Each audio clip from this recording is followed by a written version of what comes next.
Hi everyone, in this video I will show you that how you can download and install Caravan SandWitch game on your PC.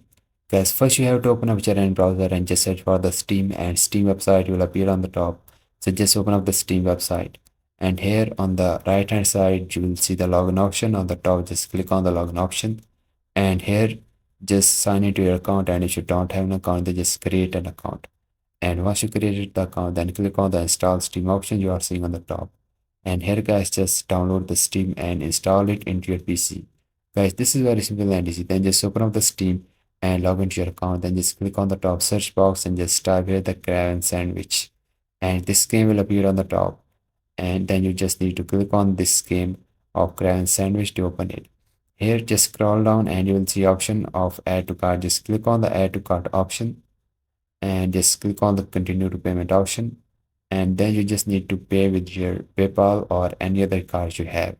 And guys, once you pay them out, now the game was added to your Steam library. Just click on the library option, and on the left hand side you will find the game, which is the Caravan SandWitch. Click on that, click on the install, and this is how you can download and install this game. If you find this video helpful, so please like it, and I will see you guys in the next video.